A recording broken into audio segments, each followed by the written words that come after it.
Est-ce la fin pour Poutine? Je ne vous cache pas que c'est ce que je pense depuis le début de cette affaire. Tout commence, en effet, avec ce qu'on appelle en russe une outka, un canard boiteux, c'est-à-dire une fake news, c'est comme ça que les Russes le disent, selon laquelle Poutine souffrirait de la maladie de Parkinson.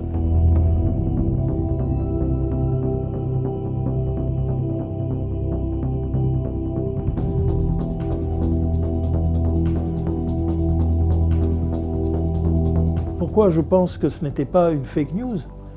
Eh bien, tout simplement parce que là aussi, les progrès de l'informatique sont formidables.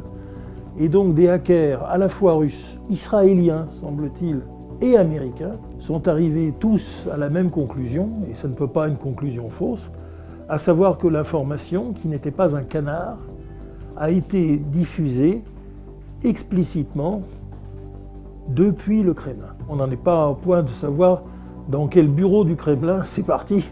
Enfin, ce n'est certainement pas parti de chez Poutine, parce que ce n'était pas du tout pour l'aider, au contraire. Et c'était pour dire, vous voyez, cet homme, bon, il a maintenant tous les pouvoirs, tout le monde dit qu'il est le tsar de toute la Russie, d'accord, il est d'abord un grand malade. Et cette information était le signal de la curée. Ça voulait dire que, bon, il était maintenant sur un siège éjectable.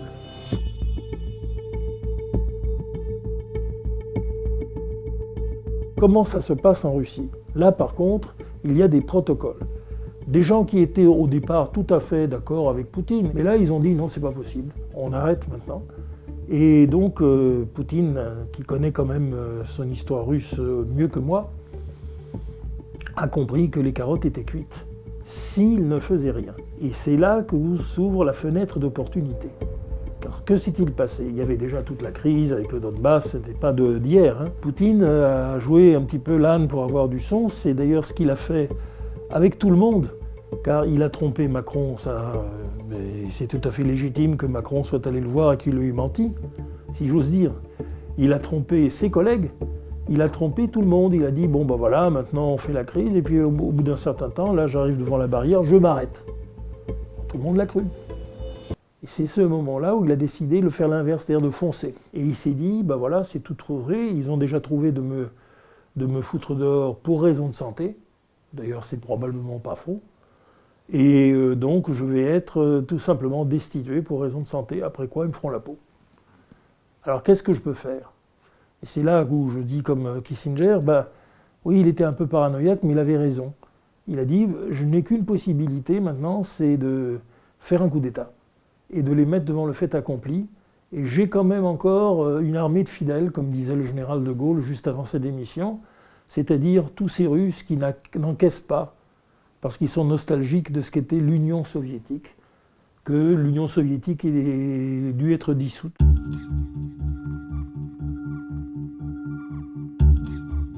Évidemment, il y a plusieurs pilotes dans l'avion.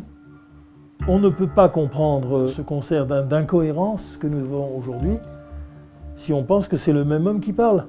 D'un côté, Poutine jamais n'acceptera de voir Zelensky, et c'est la raison pour laquelle, évidemment, il ne décolère pas et il sabote les projets.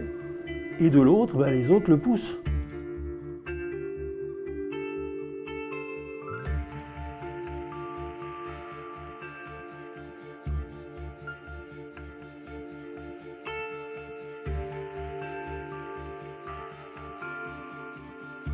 Ils veulent qu'on en finisse rapidement, qu'on tourne la page, qu'on dise bon, tout ça c'était les erreurs de Poutine, on mettra tout sur son dos, et puis voilà.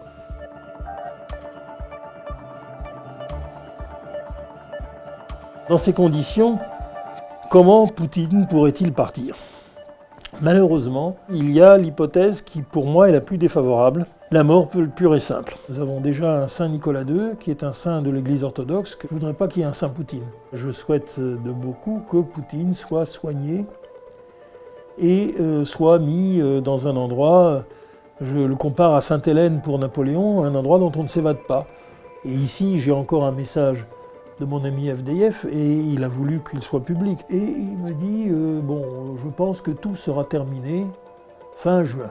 Enfin, ces dirigeants sont confiants qu'ils vont finir par y arriver, et qu'ils vont y arriver quelque part dans les 2 mois, et qu'après, ils nettoieront tous les dégâts laissés sur place par l'ultime épisode de Poutine.